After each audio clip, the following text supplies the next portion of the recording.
Good afternoon. My name is David Grome. I'm a board member of the Greater Rochester Quality Council, an affiliate of the Greater Rochester Chamber of Commerce. I'm very pleased to be with you today, and thank you for taking time out of your afternoon to join us for this Performance Excellence Forum titled Turning Competitors into Collaborators, a New Framework for Quality in Journalism, presented by Karen Magnuson, who is the Project Director for New York and Michigan of the Solutions Journalism Network, and a former USA Today Network editor. We're also joined by her colleague, Mike Kilian, who joins us as well from the Democrat and Chronicle of the Gannett Network as well. GRQC, our mission is to help to stimulate and foster excellence in our products, services, and processes of all organizations and businesses throughout the Rochester community. The Greater Rochester Quality Council is made up of members who are dedicated to collaboration and to the demonstration of proven quality improvement methods. And feel free to visit our website at www.grqc.org to learn more and check out future events related to our offerings. I'm going to provide a little bit of overview on who Karen is, as well as Mike Kilian as well. As I said, Karen is the Project Director for New York and Michigan of the Solutions Journalism Network. She most recently served as the executive editor for the USA Today Network and vice president of news at the Democrat and Chronicle. Through her leadership, she garnered recognition from the AP Managing Directors Association.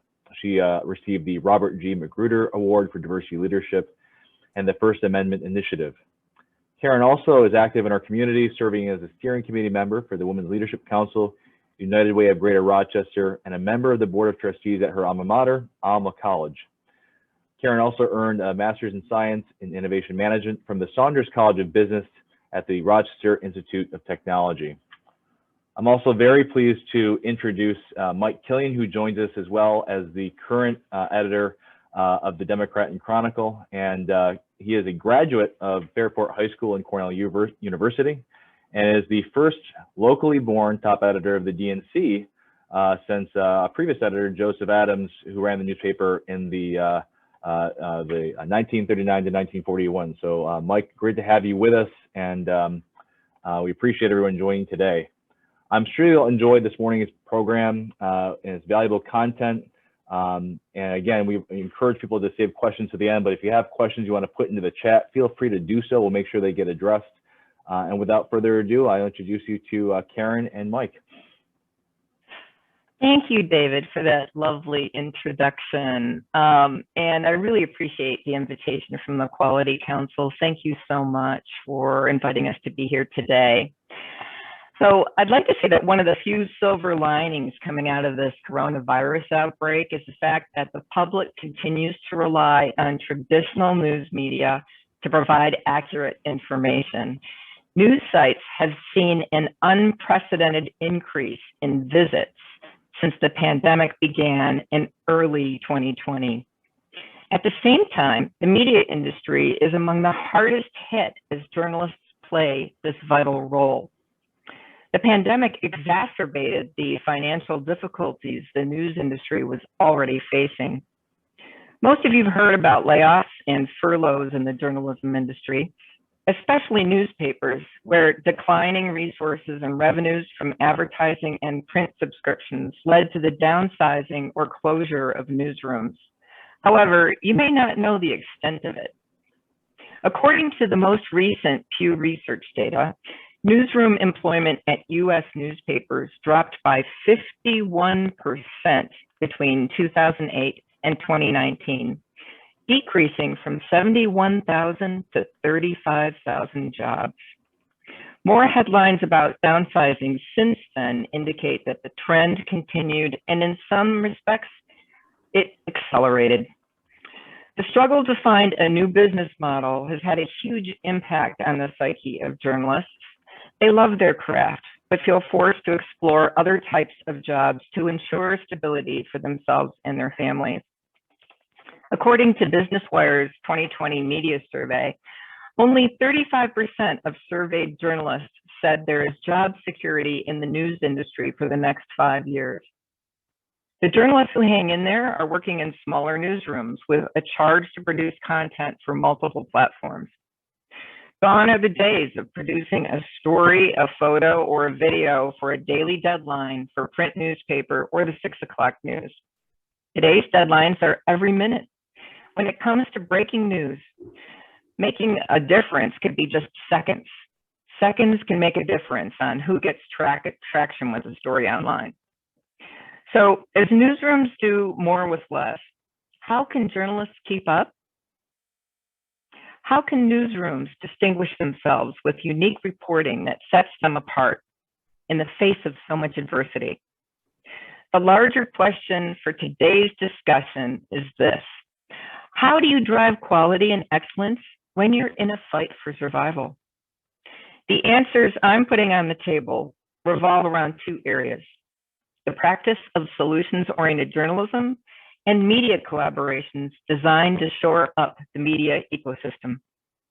Before we dive into that part of the presentation, however, I'd like to invite Mike Kilian to share his thoughts about the D&C's strategy for growth since he became editor a little more than 2 years ago. Take it away, Mike. Thank you, Karen. It's good to be here. And I was blessed that Karen was my predecessor at the D&C, and she handed me a strong team and great strategy that I've been able to take and run with. So thank you, Karen. When you look at strategy and the challenges that any institution or community face, it's based on larger forces, often based on technology and demographics. If you think of Rochester in the 1820s, it was a nice little burg on the Genesee River. Then they opened this thing called the Erie Canal, and we became one of America's boom towns and leading industrial centers. The railroads later in the 19th century made that even more so. Then in the second half of the 20th century, the construction of the interstate highway systems, digital technology, and other things started to take the energy away from upstate New York as much of the rest of the country grew because of easier transportation and then easier communication because of digital, which has made the economy more global. The newspaper industry has a similar situation where when home delivery of newspapers really took hold in the 1930s and boomed after World War II, a newspaper was the single best package of news information and advertising, plus TV and movie listings that you were going to find. And we had a very profitable stretch with large staffs and much impact in Rochester and similar communities. Then television and then certainly the internet were like the interstate highways. They started to take some of the air out of that balloon for newsrooms. And so we've seen a sharp decline in staffing and readership. Almost no one born since 1970 reads a printed newspaper 7 days a week. And what was exclusive about that print paper and the internet, there's nothing that's exclusive. It's an ocean of content that we are all surfing day and night. And whether any of us have been on TikTok or not, there are sites like that that are drawing all sorts of attention and eyeballs away from traditional news sources. So our strategy is based on a few things. One is to do our best to retain our print readership, which is much older, primarily retirees. And they're very loyal. We have people who've been reading us since the 1940s, and we're going to do our best to retain them, even though print is no longer a deadline medium. But digitally, it comes down to what's going to break through the digital din. Some of that is based on trust. Is our news reporting credible? Is it thorough? Is it fair? Is it accurate, et cetera? But also a lot of it is based on, are we serving the needs of people in our community? And our community has changed a lot more than maybe we all would recognize simply by watching television every night. In the 1970s census, half a century ago, only 7.5% of Monroe County residents were people of color. Now it's more than 30%. So we're a far more diverse region than we used to be. And we have not succeeded historically at reaching Black, Latino, and other diverse audiences. Karen handed me on her final day a Causewave study, a survey of Black and Latino residents who didn't feel that local news represented their experiences fairly or accurately. So we've invested a lot of time in being more diverse and inclusive in our coverage, and we're starting to see gains in terms of readership and subscriptions that way. But then also we have to not simply be writing about problems. We have to be looking at what's the way that we as a community can move forward and be a more successful, vibrant community. And that's where solutions journalism comes in. And Karen will tell you more. Oh, you're on mute, Karen. I knew that was going to happen at least once during this program. Thank you so much, Mike. All right, I'm sharing screen now so that we can start the presentation. Okay. So as Mike mentioned, one way to drive quality and excellence in the news industry is adopting a solutions-based approach. And at the Solutions Journalism Network, we're all about that. We define solutions journalism this way. It's rigorous, evidence-based reporting on responses to social problems. This isn't about feel-good features that lift up individuals with good intentions, although there's nothing wrong with those kinds of stories. Solutions journalism is about using investigative reporting techniques to identify potential solutions to problems and then determine if they have the potential to be replicable. We hope that the reporting helps the communities we serve by uncovering the potential solutions for stakeholders, lawmakers, and others to consider. There are 4 pillars that must be met to meet the solutions journalism standard. It features not just a person, but a response to a problem and how it happened. So you might have seen like the heroes, the CNN heroes, and that sort of thing that get a lot of traction. And those stories are fine in themselves, but often those issues that they're attached to are not replicable. It's just like one person doing great things. So we want to take a look at a systemic response to a problem and then tell how that came to be. We then want to provide available evidence of results. So what are the metrics of success? How do you know that you're being successful? So we're looking at effectiveness, not just intentions. And then we want to seek to provide insights that can help others respond to. Again, this is not just about inspiration. And then last, this is a really important point. There's no problem or a potential solution to a problem that can be handled without limitations, right? There are always limitations. And so it's really important for us to discuss the limitations of the idea. And that way it doesn't avoid reading like a puff piece, but also, again, this is investigative journalism where we're digging deep to determine whether or not a potential solution can be brought to our community. And then what do we think about how consumers respond to solutions journalism? Did they trust solutions journalism? And yes, they do. Recent research shows that solution stories outperform problem-focused news. Consumers say they're more interesting, trustworthy, and uplifting. They also inspire people to get involved. The research was conducted last year with 638 respondents in 6 diverse US metro areas. While it focused on solutions journalism produced by TV stations, the findings can be applied to all platforms. Solutions journalism outperforms problem-focused stories largely across markets, media types, age, and even political affiliation. Mike, would you please say a few words about the response you've received from DNC readers about solutions journalism stories? Certainly, Karen. The response has been positive. I will not say that we are flooded with letters, but the thoughts that we get, from the community, people have questions about the stories. I find the stories that have the most impact are the ones that readers are asking us. They want to know more, or they're trying to connect the dots in their own minds, or they're making suggestions on where else we might look at something.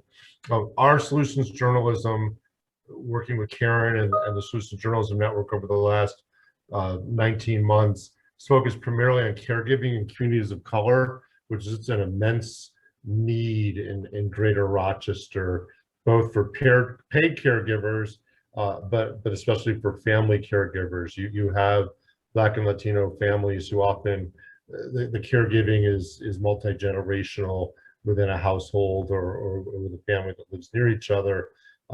And there are services and agencies that we've made part of these discussions locally and listen to them for thoughts and advice on our coverage. But there's a lot of need as well. We have pulled together a group of caregivers, caregiving experts, University of Rochester Medical Center, experts on memory care, and we've had a couple of panel forums, one in person before the pandemic, one during the pandemic, and another one scheduled for next week. And the group has really become an advisory board of sorts about the need, about the possible solutions. They've really bonded with each other as well. It's been really gratifying. I'll drop an example of this in the chat in a minute.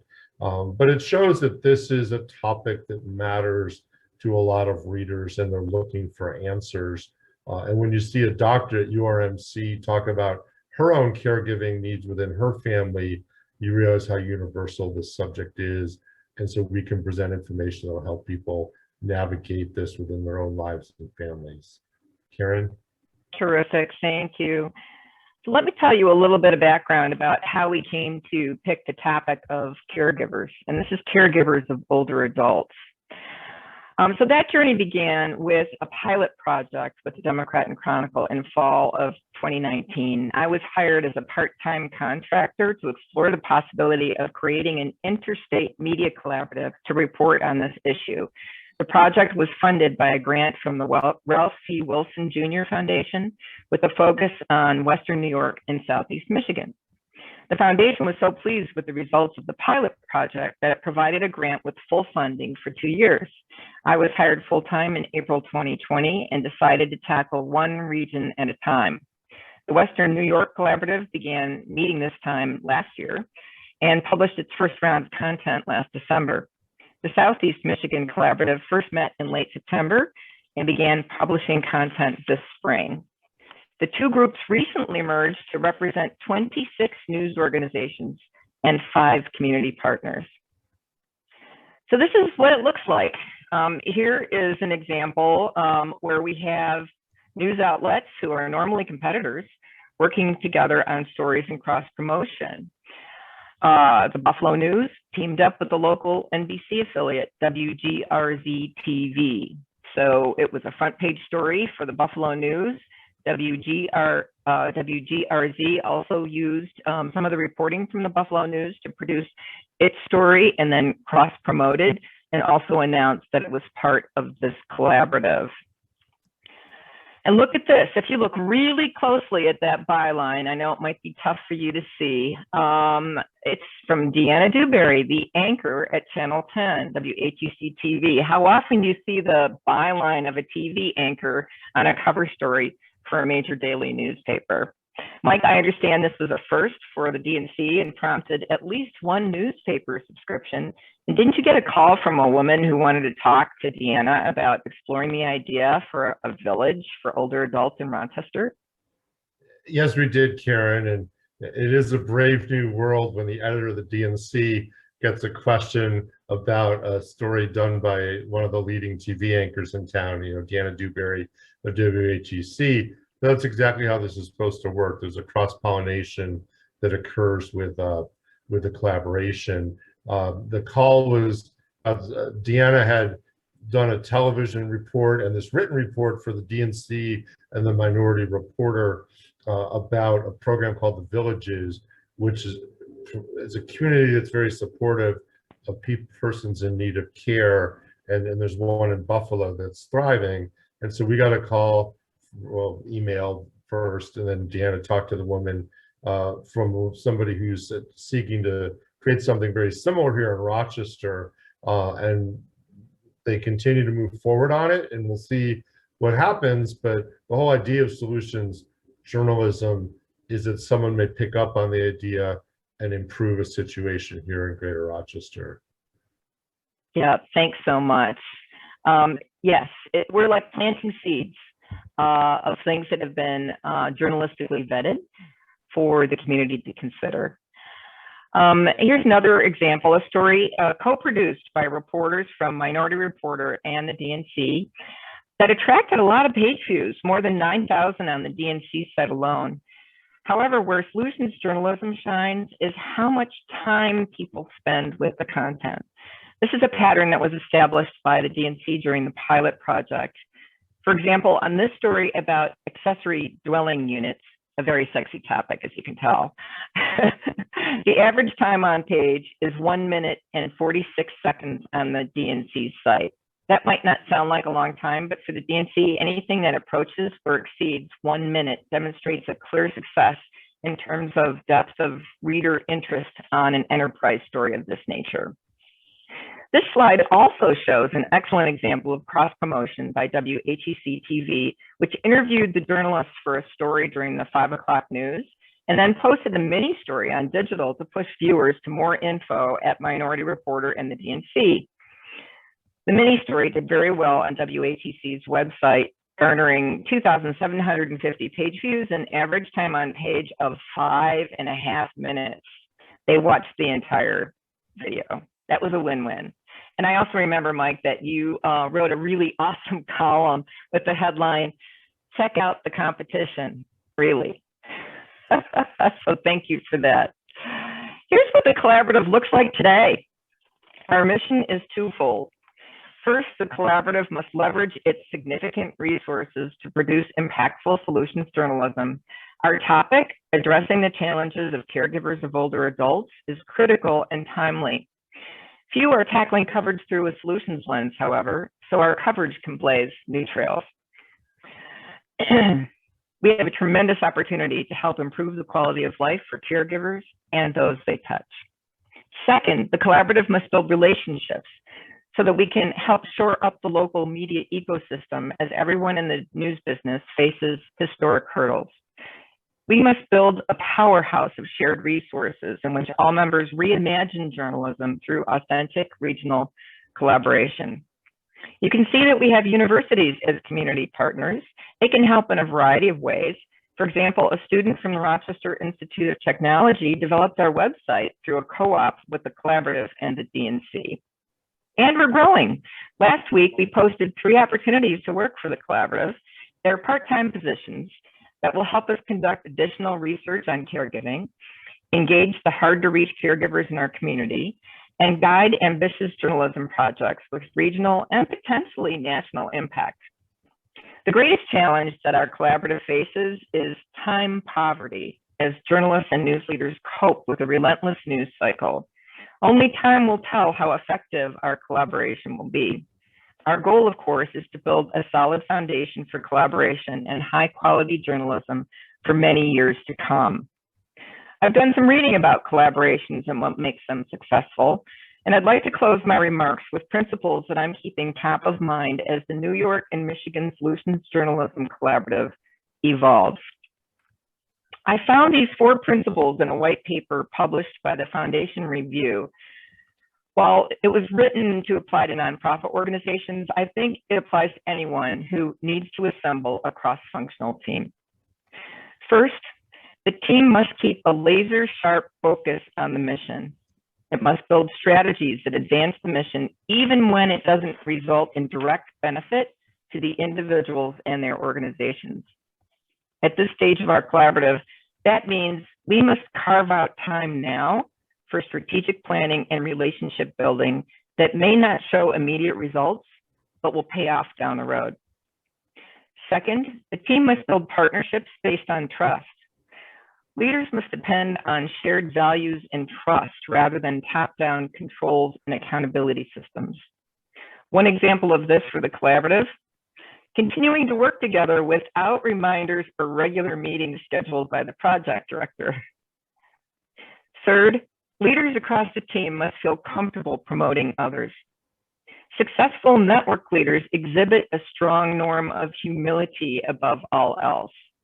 They share credit and consider foregoing opportunities for individual advancement. For members of the collaborative, that means shining the spotlight on another news outlet rather than your own. Last, effective networks build constellations rather than lone stars. Leaders who catalyze successful networks acknowledge their weaknesses as readily as their strengths. The goal is to build the larger system that is necessary for delivering on the mission. For the collaborative, it means laying a strong foundation now so our organizations may benefit from these partnerships in the future. When you connect all four principles, it's easy to see that success is dependent on a significant shift in mindset. The focus must shift from individual achievement to the greater good. And that's no small feat in a busy, hyper-competitive media environment. Collaborations are hard work, but they can accomplish so much if members are open-minded and willing to commit the time and resources. And the Solutions Journalism Network is working with awesome leaders like Mike to make that happen. If you have additional questions beyond today, feel free to email me at karen@solutionsjournalism.org. If you want to learn more about Solutions Journalism, we have a website, solutionsjournalism.org. And if you'd like to follow our coverage on caregivers of older adults, we have a website, we have a Facebook page, and we have a Twitter handle. And with that, Mike and I are happy to take all of your questions.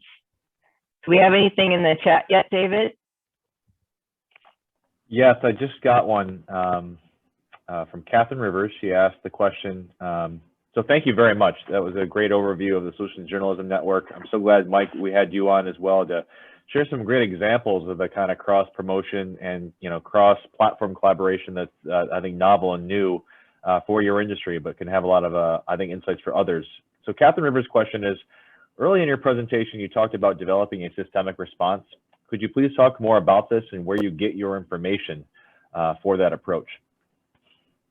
That's an excellent question. That actually is one of the challenges of solutions journalism, is identifying a good potential solution. There are a variety of ways to go about doing that. The easiest is to just ask the question, who is doing it better? For example, in the era or the area of caregiving, you go to experts in the field and you say, we are looking at a slice of the problem. Let's say it's respite care. We know that lots of caregivers need respite. Sometimes it's difficult to reach them. They may not even know about the services that are available, but who seems to be doing it better? And a lot of times those experts will say, well, I heard about this program in Chicago that's really showing some great results. Then we can send a team there to really vet it boots on the ground. Of course, lately we've been doing this all virtually because of the challenges of traveling during the pandemic. But, and then we interview the people, we look at the metrics, and then we identify the limitations of what that program has to offer, particularly if we were to try to replicate it here in Rochester. So that's one way. Another way of identifying a potential solution is to look at data. In databases, you're always looking for positive deviance. There's a good example of a story that the Buffalo News did recently where they requested from the state data about how many people working in nursing homes were getting vaccinated and how many were refusing vaccinations. There were a shocking number of people refusing vaccinations, but it took them 3 months to get that data. And then instead of just focusing on the problem, what they did was they looked at the positive deviance, which means which nursing homes had, have 100% participation. And what did they do? Did they mandate the vaccinations? No, none of them did. But there were other things that they did to make their employees feel more comfortable with getting a vaccination so that then they could lower the issue of and the spread of COVID in their respective nursing homes. So those are two ways of identifying responses to problems. But reporters who are used to solutions journalism, they can build their network of sources and often have a long list of potential story ideas that they could go after once they get in it and they understand what they're looking for. Excellent question though, because identifying the right problem, because you want to identify a slice of the problem, you can't cover the whole topic of caregiving for older adults as just one big problem. You really need to take a slice of the problem, figure out who's doing it better in response to that, then vet the heck out of that particular response to determine whether or not it's replicable. And that's where your journalistic skills come in. And only journalists can really do that.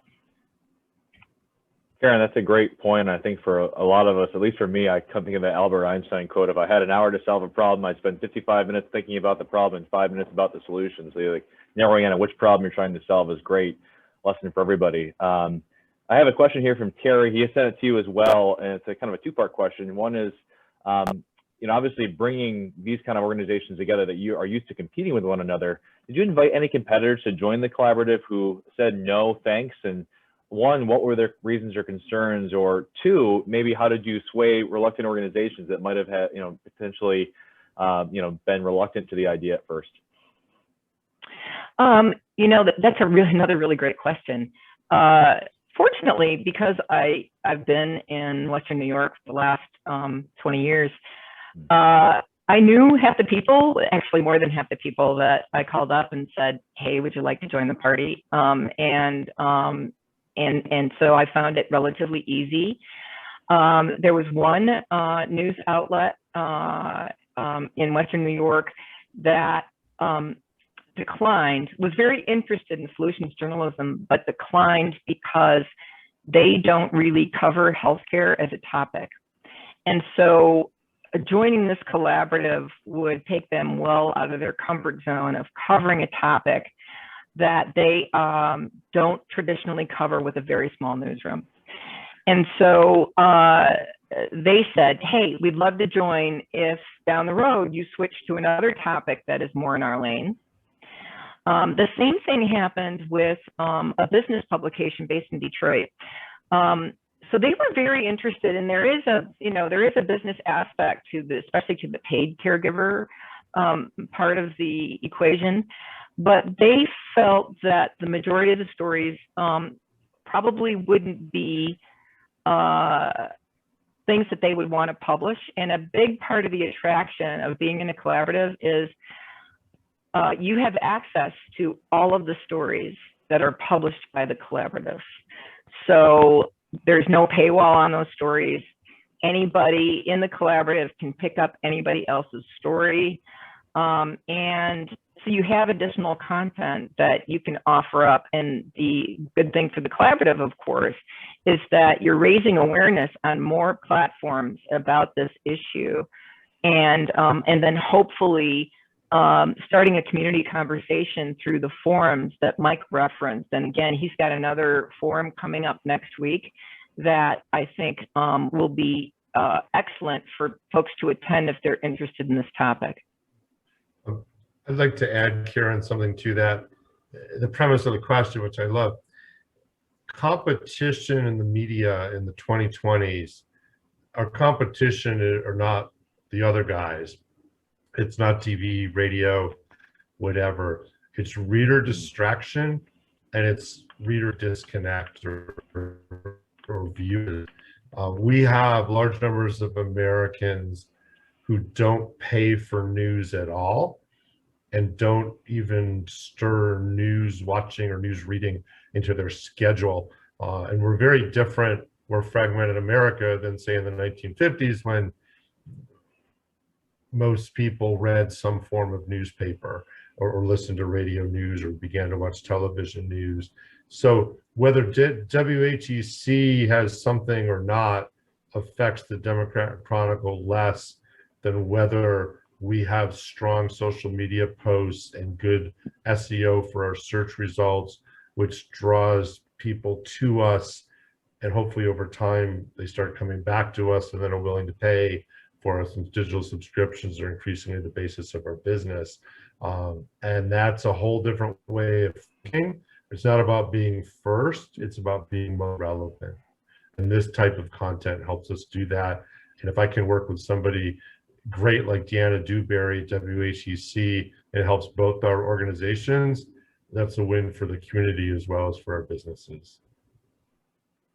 Mike, that's great context for our attendees today. And I think there's a good follow-up question from Kristen Dobransky that really touches on I think those macro factors that are sometimes out of your control, but definitely impact your work. So her question goes to, I think, perceptions and attitudes around journalism. She asks, I feel the term quote unquote journalist gets lost these days with the continual polarization of our nation and the use of the term mainstream media as a somewhat quote unquote dirty word.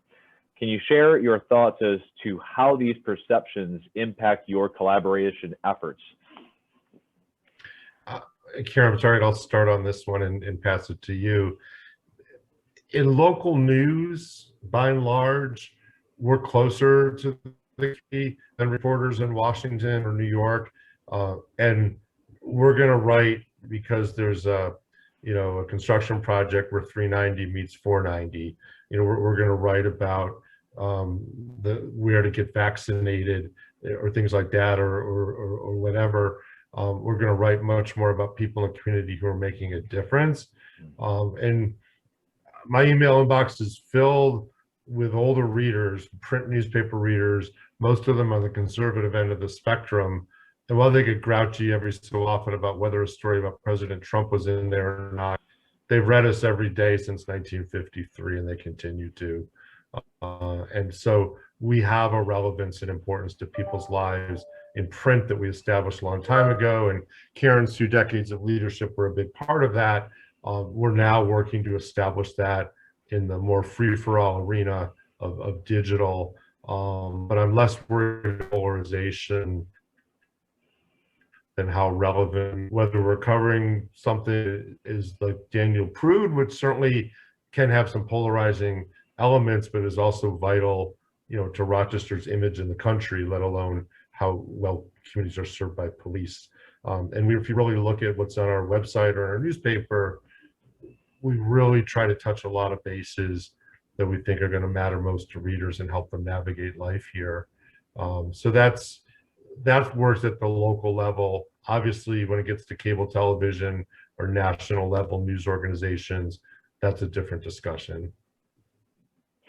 Yeah, and just to build on that, so the polarization and the discussion about mainstream media tends to happen more on a national level with the national level publications. If you look at surveys that have been done about local news, because of the stories that Mike mentioned about updates on highways, transportation, local transportation, and other local kinds of topics, people tend to have a greater affinity for their local news supplier than some of the more polarizing topics on the national level, although certainly local media is affected by that. I would have to say that that news organizations probably are a lot more open to joining a collaborative today because of the fact that some of those problems exist, because there is an issue of trust that is pretty obvious. So if I made the same round of phone calls, say 10 years ago, about joining a collaborative of this nature, I don't think that I would have received the positive response that I received when I started this journey a little more than a year ago. So I feel that editors and news directors are far more open to collaborating now because they realize that building trust is something that we all need to do. Excellent. That's a great context for our attendees today. I think thinking about core audiences, building trust off of that, and also around timing. I think Karen, knowing and looking into those things of when is it relevant to bring in new players or bring together new collaborations. The next question is from Jim Boyd, and I think this is a good one that goes to strategy. I always think of strategy as making good choices. You have all your choices, you have to choose decisions. So Jim's question really goes to that topic. And I think Karen and Mike, you both had to manage a budget and a team. And for any business organization, I think this is really relevant for people who are time or resource constrained. So the question is, choosing a problem-focused topic seems straightforward enough. What's the new big problem of the day? But how do you choose a solutions-focused topic to go after? How many resources to devote to it? So how do you discern which problem to go after? So great question from Jim, and I think one that's relevant for a lot of managers and leaders on the call today. Yeah, all of these questions have been awesome. Thanks to all who have offered them up. And this is a good one from Jim. So in terms of the way the topics are chosen, there are a number of other successful media collaboratives out there that Solutions Journalism supports. The most successful one is the oldest one. It was born in Philadelphia. It's called Philly Resolve. We also have one in Charlotte. We have one in the Granite State. We have one in Northeast Ohio, Wichita, Kansas. And there are new ones that are popping up now in the West. Each collaborative chooses what topic it would like to pursue. And you normally look for a topic that is timely, but undercovered, particularly with a solutions lens. In our case, the topic was something that the funder was interested in. And so when Ralph C. Wilson Foundation, Junior Foundation went to the Solutions Journalism Network, they said, we are very interested in seeing more stories about this really critical issue. As our demographic grows and the number of younger people shrinks, this issue is just going to become bigger and bigger, and the shortage of caregivers is already affecting us in the world in significant ways. So that's how we did the pilot, which determined, are there problems out there? Yes. Are there potential solutions out there? Yes. What does it look like if a newspaper tackles that issue, and what kind of response does it receive from the community? And then in a spot call to a number of news organizations, would they be interested in joining a collaborative that focused on that topic? So we got the funding for the 2 years, and I gotta say that the pandemic, of course, has exacerbated all the problems that caregivers of older adults face, to the point where it's becoming a big national story. And just the other day, I saw a job posting for a full-time reporter, national publication, very good paying job, that is looking for a reporter to report on this very issue. And so we're reaching out to that publication to see whether or not they want to partner with our collaborative in some way, shape, or form. So people are identifying this as a huge issue. Fortunately for us, and thanks to the Wilson Foundation, we identified that topic before it became hot. And so we're now poised to get right on it. And we feel like we can make a big difference. That's fantastic. I'm going to shift a little bit, because building on this theme of management and how to make decisions to invest time, resources, and energy into the solutions approach. Karen and Mike, you both managed teams, and I think right now more than ever, management is critical as we look to the recovery from the pandemic. So you talked a lot about, I think, the shifts in technology. Mike, you did a great history of our region, going from the Erie Canal to current day. So the question really is, what new management skills are needed to oversee this type of collaboration that Karen and Mike, when you started your roles as editors, you may not have had? And what are some skills that might be universal, whether in journalism or healthcare or not-for-profit, that would be valuable to foster the kind of collaboration that you're seeing be successful? I would start with listening.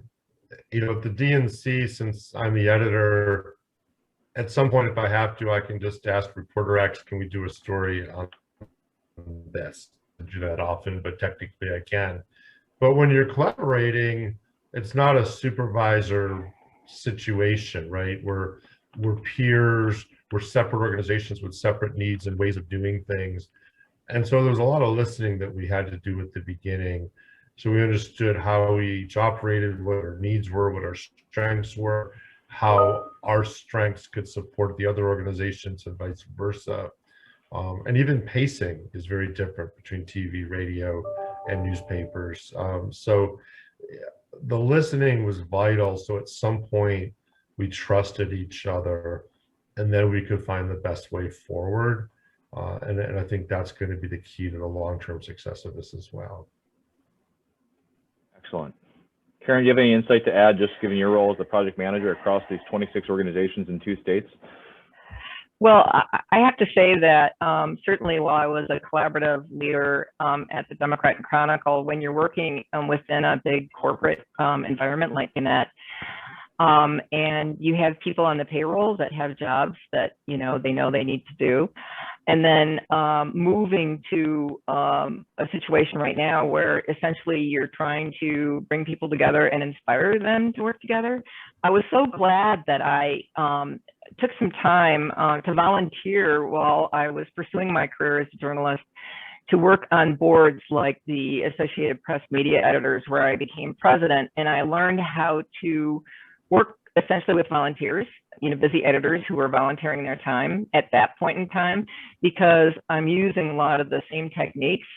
And so I would say that people who are on boards outside of their work are really developing special skill sets when they're working with people who don't technically report to them in a work environment, because that is the kind of skill that you're not really taught, like say at the Saunders College of Business. Teamwork is taught, but how do you inspire others, through how do you inspire others who are busier than ever and probably stressed out more than ever, when you even just to show up to a meeting, right, is can be a challenge for many of these folks, particularly if there's breaking news going on. So the people who show up and who do put time in, that they're really committed. And so you need to appeal to them through a shared understanding and a shared ethic. And as I mentioned in one of the 4 principles, a shared mission. You got to keep on coming back to the mission. What is it that we're trying to do here? Because it's not about today, and I know everybody's busy and you didn't get that thing done, but how can we do better in the future so that we can make this really important thing happen for both the caregiving community and our media ecosystem at large? Excellent. We have another question from Jim Boyd, and I think Karen goes how you opened up the discussion, which is a very sobering, but I think honest and candid overview of the industry that you love so much and you continue to lead, and Mike, you as well. So the question is, do you think the declines in serious professional journalism will continue, or do you think that at some point the public will grow sick of quote unquote unqualified amateurs and there will be a rebound? It's a great question. Things ebb and flow. Go back to the 19th century one more time. The major metropolitan newspapers generally didn't exist then, except maybe until about the 1850s in places like New York. So you had the penny press, newspapers come and go based on the whims of local publishers. If you go to the Farmers Museum in Cooperstown, there's an old newspaper building with a tabletop hand crank press. Karen, imagine you and I doing this to get the paper out every week. So the way we think of newspapers, thick newspapers filled with information and ads, and the Baltimore Sun having a Beirut bureau, that was really a creation of the post-war era, and it ran its course from probably the late 40s till the early 2000s, and now we're in more of a free-for-all era, closer to the 1800s in its own way. I do believe that there is a strong foundation for people who care about local news. The DNC has doubled its number of digital subscriptions in the last 2 years. We're up to about 21,000, and it's going to pass the number of print subscribers in the next 4 or 5 years, and that'll be a milestone. But I don't know that it'll ever be when Karen's DNC on Sunday sold more than 250,000 copies. That was also because without the internet, or with the new internet, national news, world news, sports box scores, movie listings, advice columns, comics, puzzles, classified ads were all in one place. And our local news website is pretty much just the local news, right? Because you don't come to the DNC to read about what President Biden does, or if there's an earthquake in Mexico. So we have to work with what we have and make something that's as robust as it can be, that's as trusted as it can be. and have the impact that we can have. And our Daniel Prude coverage won a Best of Gannett Award the other day. It's a really stiff competition since 2020 was one of the newsiest years. And the outside judges commented on how well sourced it was, the emotion that it evoked, and just how basically authentic the reporting was. So with the people we have to have the greatest impact. And small but mighty is kind of my working thought about the DNC team and how we move forward. Excellent, excellent. Well, thanks so much. I see we're coming up toward the end of our time. We have one more question coming in. And before I go to that question, I'm just going to encourage, we love to get feedback. Please do take a few moments to take our survey using the link that Catherine just popped into the poll there at grqc.org/poll. And one quick plug is, Mike, you teed it up so well. So this was not planned, I promise. You talked about listening. Please join us next month, Wednesday, May 626. We're going to talk about taking your strategic plans off mute. We're going to hear from the Children's Institute about how they used quality practices to give their staff a voice in the strategic planning for the Children's Institute. So very timely. And Mike, thanks for the tee up there for next month, Wednesday, May 26th, and we are joined by the Children's Institute on that great topic. So the last question in our last 5 minutes here is from Kristen Dobransky for both Karen and Mike. You both must have a huge amount of stamina to drive collaboration and trust. This is a great question. What tools and strategies do you employ personally to stay so positive and maintain that required energy? Well, I'll take this one first. First of all, I have a exercise program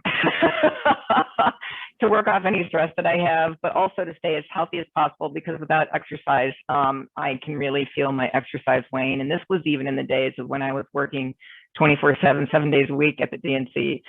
But the other thing that I have to say about people like me and Mike and the other folks that I have worked with over the years, the people who are leaders in journalism, they're not in it for the money. They're not certainly in it for the glory.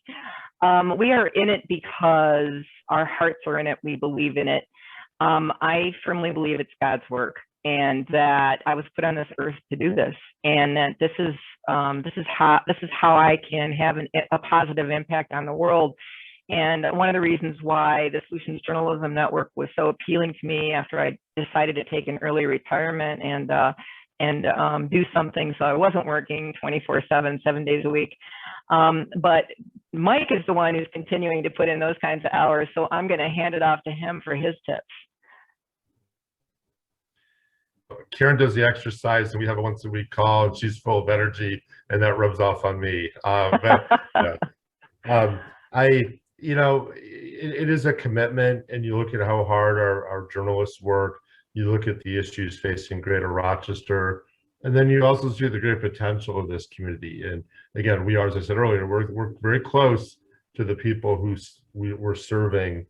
We hear from them every day, and we know that our best work can really make a difference. And that's much more motivating, than maybe it sounds from the outside, but it does keep us going. And it's never boring. Karen wasn't bored one day as a journalist, and I've never been either. And we get to meet great people like all of you. I mean, how many other folks really have an opportunity to speak to groups and learn more about the Quality Council, for example, and the good work that you're doing? And I've been able to do that because of this invitation, and want to thank you again for the opportunity. Well, thank you very much to Karen and Mike for all your time and preparation today. We would appreciate, again, for anyone who attended to complete the short survey that is in the link there, www.grqc.com/poll. And I'll just end on, Karen, you teed it up so well that you focused on our mission, which was how to drive quality and excellence in the face of survival. And I do think that is so timely for all of us. And again, just a reminder of what Karen said is to focus on the mission, manage through trust, promote others, not yourself, and to build constellations, not stars. So thank you so much for those great tips and insights for how to drive quality and excellence across our community. And please do feel to reach out to Karen and Mike with any questions you might have. Karen at solutionsjournalism.org. And again, thank you so much for attending today. Thank you. We appreciate it. Bye, everyone. Have a great day. Hey, you too. Thank you. Bye-bye. Thank you.